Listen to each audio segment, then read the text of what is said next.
sort of being touched over the head, to the head of most boats and goes straight across the pond. That channel is the street. Most of the shipping will be heading on down towards Red Sand Towers, given the resulting big ship now being under construction back up in China. We started to go for the project of Scarrow. Once these ships were built, open trade terminals around the world were no longer able to compete with themselves. Meeting us on absolute market. Now we do have a big cargo ship on its way up the road.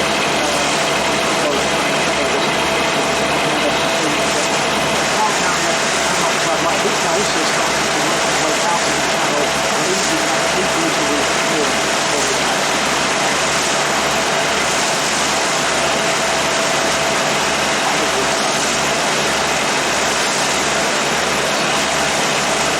So here at sea reach number 2, we're outside of the Strait of Hormuz.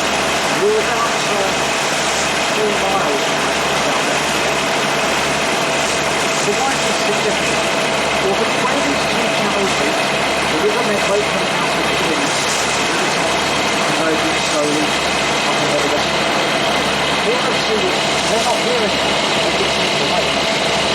In 1953, being so close to the shipping channel, a ship flying this old carrier, the River's World, came up through the Princess Channel, and again, it's off one out of the shipping lane. And it hit the Gibraltar Sand Towers. Pushed one of the towers over. One of those towers now is missing. A couple of legs missing. You'll be able to see that when you get down.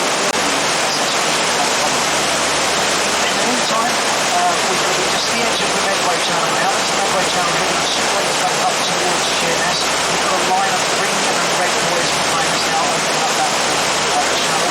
We're going to be heading up there very soon on the way back in from, and off to our right, a shallow patch of water, known as the Crater.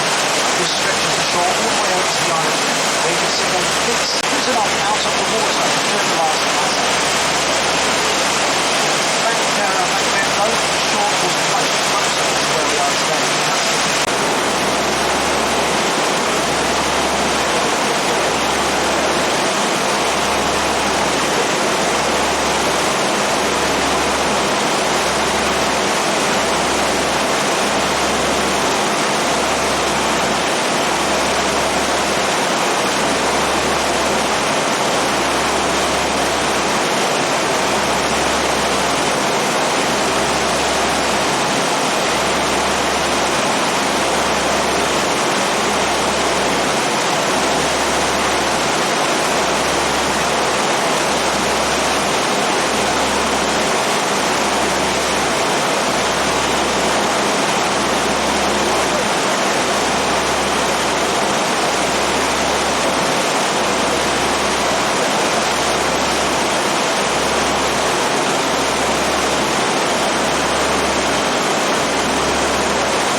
Quite a few people on today, so what we're going to be doing, just make sure you see the towers.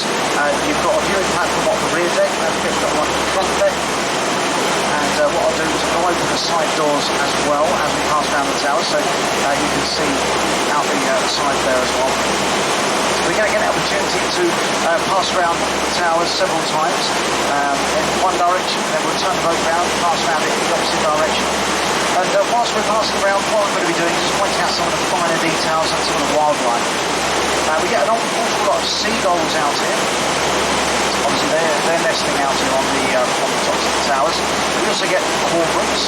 They are the blackbirds. If we see them today, they'll be the ones standing perched on some of the outriggers, and they'll be there perhaps with their wings spread eagle, drying off in the sun after their day's fishing.